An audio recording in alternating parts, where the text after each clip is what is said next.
Dam cam dolam hubarai, dam cam dolam hubarai, dam cam dolam hubarai, dam cam dolam badan, dam cam dolam hubarai, dam cam dolam hubarai, dam cam dolam hubarai, dam cam dolam badan.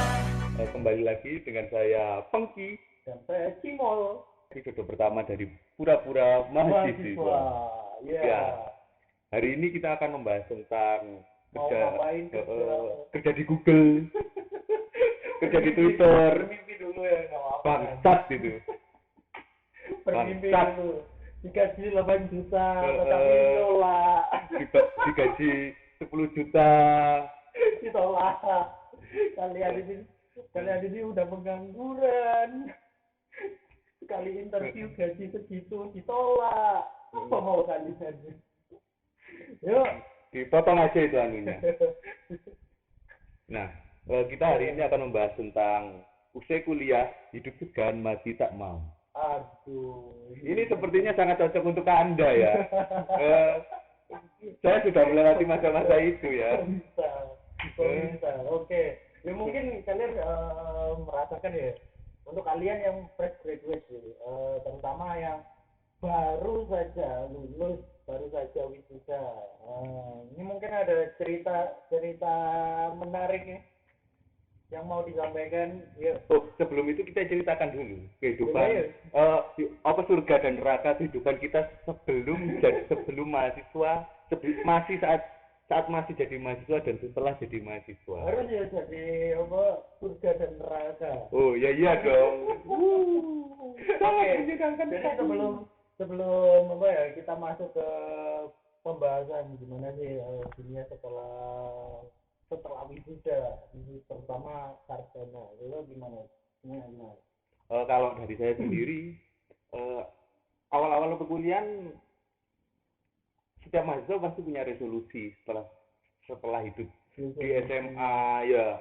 SMA yang seperti itulah. Pada awal-awal perkuliahan kita mengenal teman-teman baru, organisasi-organisasi baru, dan waktu itu saya fokus untuk mengembangkan diri. Seolah-olah dunia ini hanya bayangkan seorang introvert maju ke depan kelas sendiri untuk mencalonkan jadi ketua kelas. Gitu. Bahkan seolah-olah dunia ini hanya untuk orang-orang idealis. Nah, ketika akhirnya terpilih jadi ketua kelas itu, kehidupan itu seperti berubah. Berubah gimana? Perubahan, teman jadi lebih banyak, koneksi lebih banyak, dan belum lagi ketika kita mengikuti berbagai karya ilmiah, saya sering kali dapat juara. Waduh, mantap. Itu. Tapi apakah itu berpengaruh setelah Anda lulus? Sangat tidak berpengaruh dong. Bangsat itu semua. Semua itu berubah ketika kita mulai masuk semester 7. Oke, langsung tahap di akhir perkuliahan. Iya. Semester Setelah akhir. ya mahasiswa lah, hidup hedon, ngopi-ngopi, jalan-jalan. Itu pandangan orang-orang hedonis, mahasiswa hedonis. Kita bagi sebagian yang miskin, yang tak punya harta, setiap hari makan Indomie. itu hanya Mana? Ya kalau waktu itu saya seperti itu. Nah, semua itu berubah ketika masuk semester 7. Waktu itu entah kenapa semuanya itu sudah mulai tidak apa ya maksudnya? Tidak berjalan sesuai harapan. Semuanya itu serba tidak menentu. Bullshit lah rencana. Tiba-tiba di kelas di kampus ada drama, di circle ada drama. Bangsat kalian membuat drama. Drama seperti apa itu? Pertama kan juga menjadi bumbu-bumbu untuk di kehidupan kampus, terutama di akhir-akhir perkuliahan. Kan Anda sendiri tahu circle kita seperti apa. Nah, itu ada teman-teman yang memang sudah jadi circle sejak SMP, mereka mulai bikin drama. Yang teman dekat ya. Jadi apa ya? sosok yang tak tergantikan lah. Nah itu Soulmate, seolah-olah seolah-olah soulmate, tapi menunjukkan dari belakang, bangsat. Nah itu, lalu drama-drama di kampus dan lainnya, lalu drama dengan ya orang yang disukai, perempuan yang disukai. Nah akhirnya kan dari situ ketika masuk semester 8 saya sudah mulai depresi selama 6 bulan. Dan ditambah planning untuk setelah lulus itu hampir tidak ada sama sekali. Maksudnya setelah lulus mau ngapain berarti kita sama. Ada masih mengalami, ada masih di jalan itu. Nah, akhirnya semester 8 saya sama sekali tidak mengerjakan skripsi.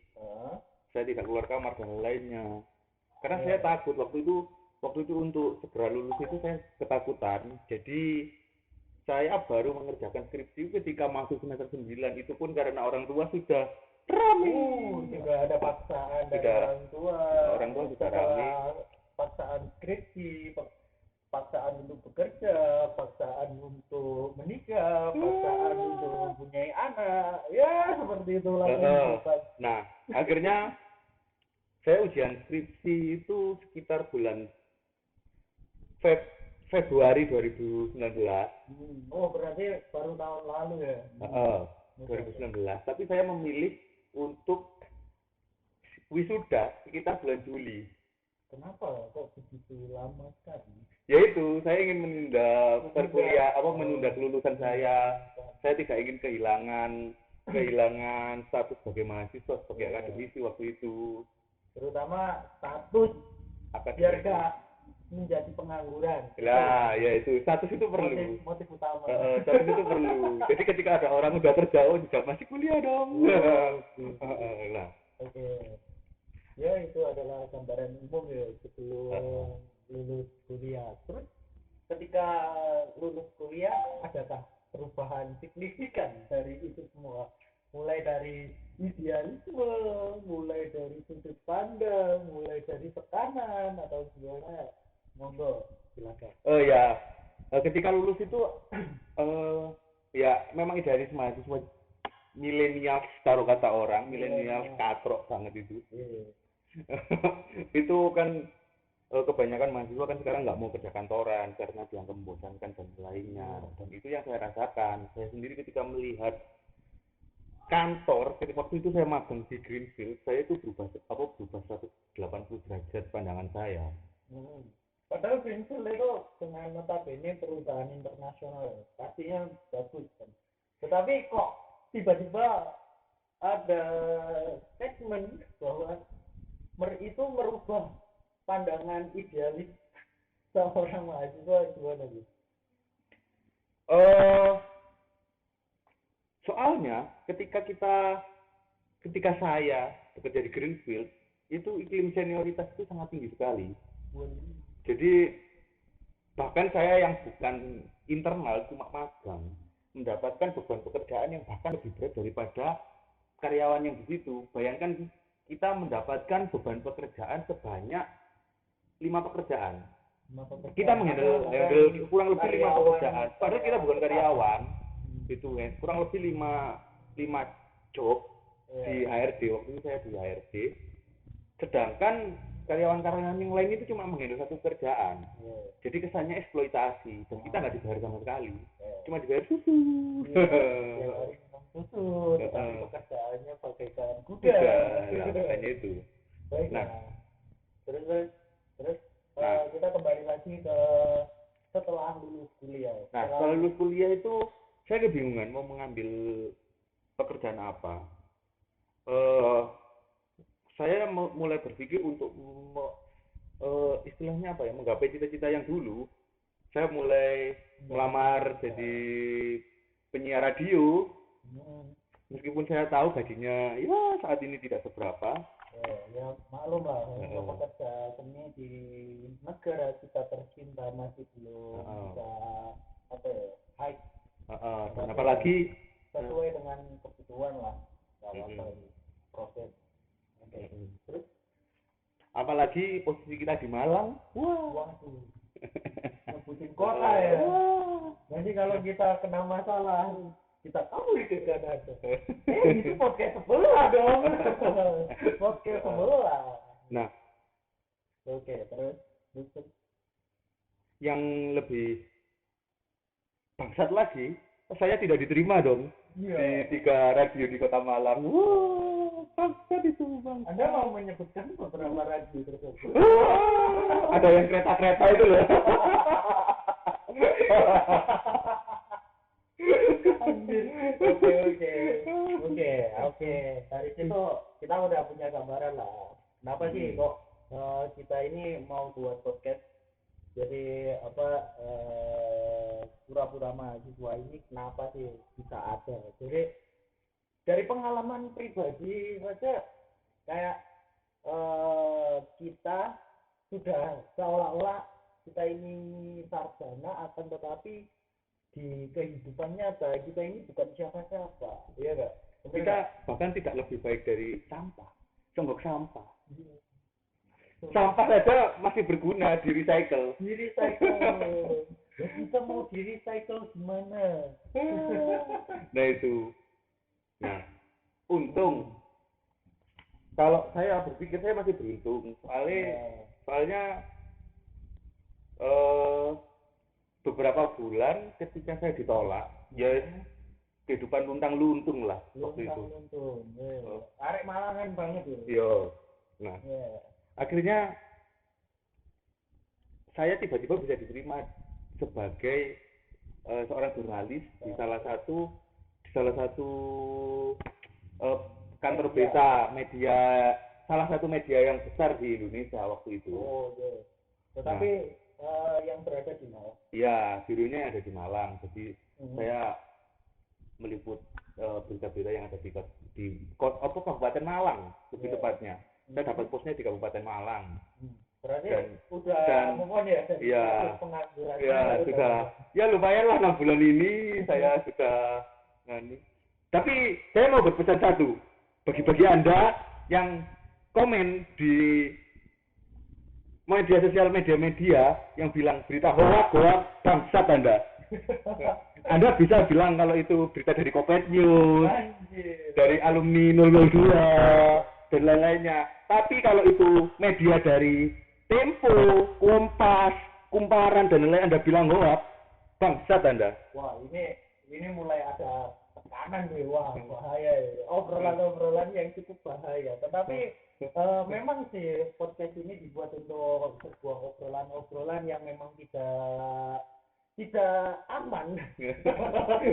Karena saya jauh-jauh ngejar bupati, politikus, kapolres, sampai jatuh-jatuh, kalian bilang hoax.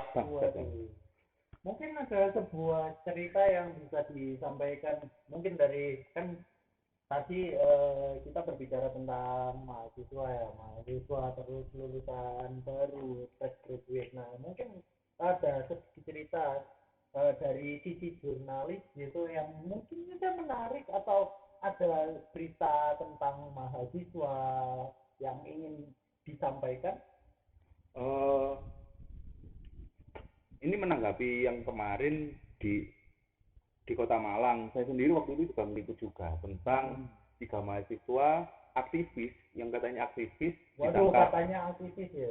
Iya, soalnya belum ada konfirmasi yang menyatakan dia benar aktivis. Bahkan Kapolres Malang sendiri, Kapolresta Malang Kota tidak, ketika saya konfirmasi apakah ketiganya benar-benar aktivis mahasiswa, tapi ketiganya memang mahasiswa, tapi untuk status aktivis atau tidak, kepolisian belum mau resmi dari salah satu organisasi. Nah, ketiganya ini ditangkap karena melakukan aksi vandalisme dan ujaran kebencian tentang, waktu itu mereka tentang Tegar Rejo Melawan. Untuk cover saja, kasus Tegar Rejo ini tentang penyerobotan tanah dari PTPN kepada petani-petani ada di Tegar Rejo. sumber mancing daerah sumber Malang Selatan yang saat ini dijaga oleh pihak keamanan. Oh gitu. Tanah-tanahnya. Ini adalah salah satu bentuk apa ya, resisten dari mahasiswa yang masih memiliki idealis tuh. Ya. Untuk apa ya, mengatasnamakan agent of change-nya mereka. Menarik. Tetapi di sini kenapa sih kok bisa sampai ditangkap itu, apa sih yang memang vandalis itu sebenarnya itu kan yang ada di jalan-jalan kan ya. Ya. Nah, tapi kok bisa ditangkap itu gimana ceritanya? Apakah waktu ada itu mahasiswa vandalis itu salah, bukannya coret-coret di tembok, akan tetapi polisinya yang dicoret-coret? Makanya Eksekusi di tempat dong kalau itu. Ya kan kita nggak tahu untuk kronologinya, mungkin bisa disampaikan kronologi berita tersebut. Jadi memang ketika memasuki musim pandemi COVID-19 ini kan memang masyarakat itu cenderung paranoid. Iya. Paranoid dan Apalagi ada edaran untuk tetap di rumah. Ya.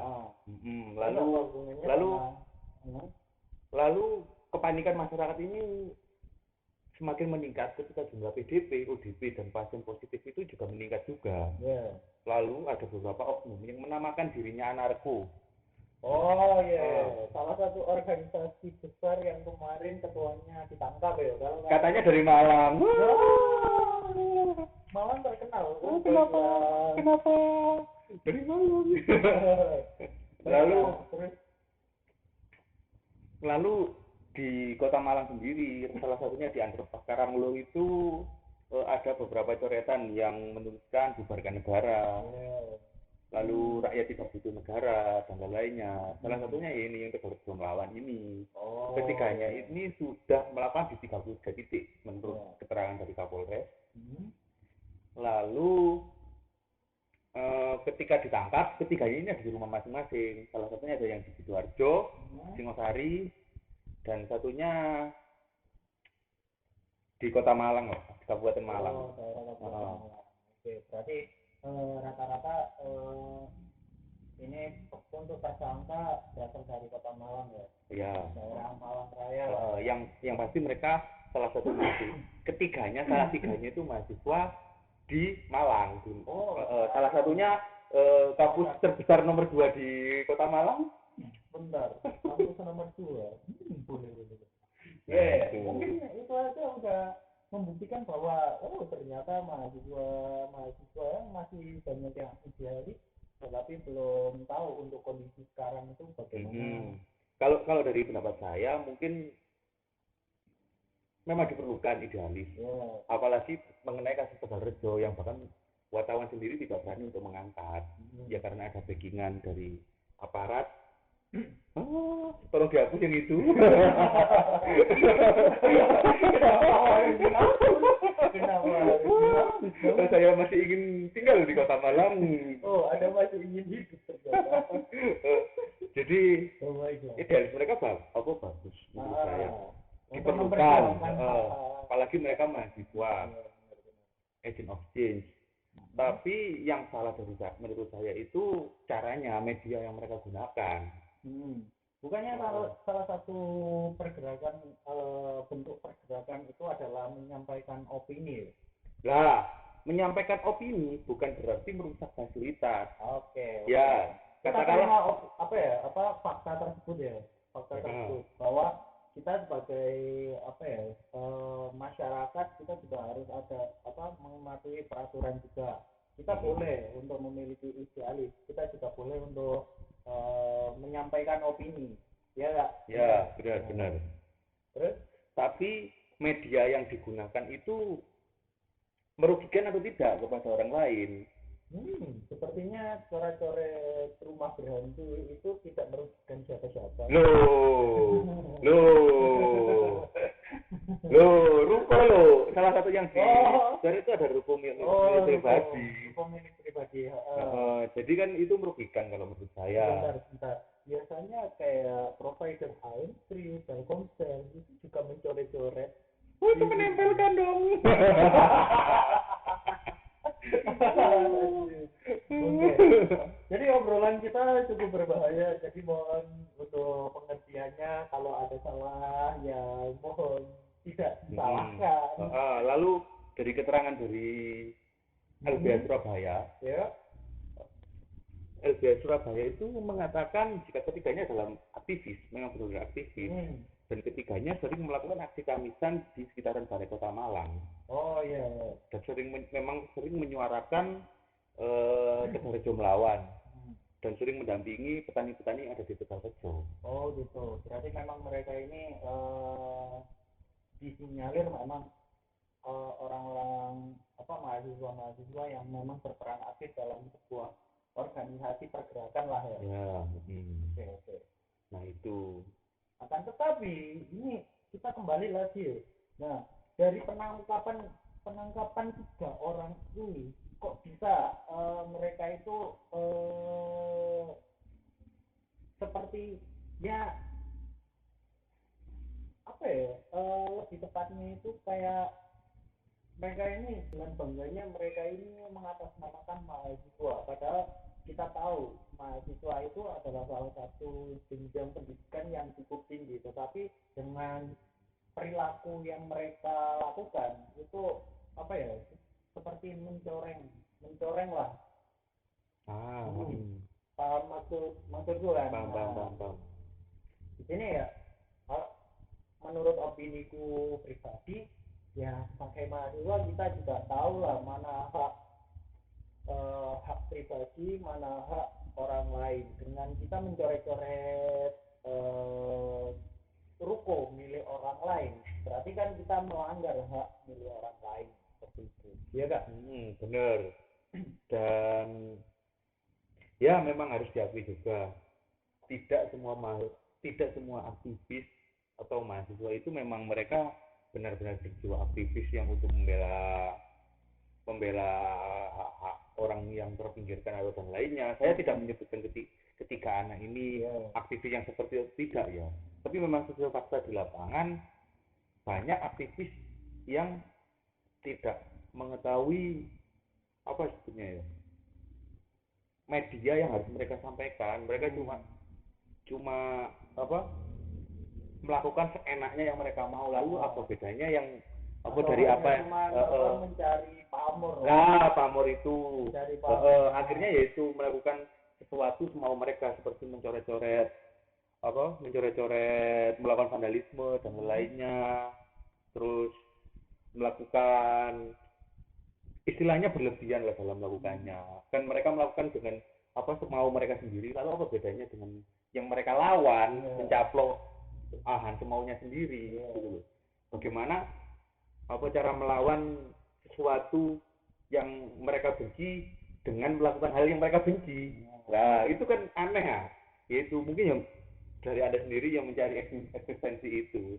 Mencari eksistensi ya. Waduh, mencari eksistensi salah satu kebutuhan hidup ya, apalagi politikus. Tetapi kalau kita pikirkan kembali, politikus juga mencari eksistensinya juga tidak terlalu ekstrim. Kan ada yang dulu aktivis jadi anggota DPR di bangsa. Berarti itu adalah salah satu bentuk perubahan dari idealisme seorang mahasiswa menjadi idealisme seorang politikus. Ya mungkin buat teman-teman yang ditangkap, mungkin mereka di masa yang akan datang menjadi seorang politikus. Ya kita sudah tahu apa yang mereka menjadi tujuan mereka mencoret-coret, dan kita nggak tahu kita cuma berharap dengan mahasiswa yang mereka ini memiliki pemikiran yang bagus, tolong untuk menyampaikan opininya dengan cara yang benar. Toh juga banyak media, misalnya media yang paling tua di negara kita sendiri kan ada satu demo. Demo bisa. Lalu ada yang lebih baru, CXOR seperti itu kan. Itu kan salah satu media petisi yang sangat berpengaruh kan di Indonesia. Banyak apa petisi-petisi yang akhirnya sukses Iya, benar. ditandatangani oleh banyak orang dan menghasilkan keputusan yang lebih Menghasilkan baik. Itu, Oh, tidak dong. itu kita peduli dong. Oke. Itu. Terus kita kembali lagi ke topik utama. Jauh sekali. Lama sekali. Jadi bukan topik utama kita tadi ya. Iya. Saya sudah serius loh. Topik utama kita itu adalah kehidupan setelah lulus kuliah. Dan saya lihat memang mereka harusnya lulus tapi jangan lulus yang ketiganya. Apakah mereka mencari eksistensi untuk mendapatkan sebuah penghargaan setelah lulus kuliah? Nah seperti itu. Aduh, hubungan kita bahaya sekali. Kita hanya pura-pura mahasiswa, tapi seolah-olah kita menjadi butuh mahasiswa. Baiklah, itu sedikit cerita. Ya, banyak sekali sih, memang banyak sekali mahasiswa yang memang memiliki ideologi untuk seharusnya pemerintah itu melakukan demikian dalam artian untuk kepentingan rakyatnya. Tetapi di sini ya kita harus maklumi juga pemerintah memiliki keterbatasan, kita juga mahasiswa juga memiliki keterbatasan, kami juga sebagai host di sini juga memiliki keterbatasan. Ya mungkin itu sedikit cerita dan sedemikian berita yang bisa kami sampaikan. Mungkin kalau kalian suka ya langsung aja tombol like. Ada tombol like-nya di Spotify. Ya mungkin nggak ada sih, tapi ada tombol following-nya, ya kak? Oh iya. Ini diupload di YouTube nggak sih? Mungkin diupload di YouTube. Nah nanti kita taruh di link di deskripsi dari podcast ini. Ya, mungkin itu aja sedikit cerita. Mungkin ada yang mau disampaikan lagi? Jangan kebanyakan drama. Iya. Kalian di YouTube itu untuk realitas dan bukan untuk drama. Oke, itu aja. Thank you udah mendengarkan ya. See you in the next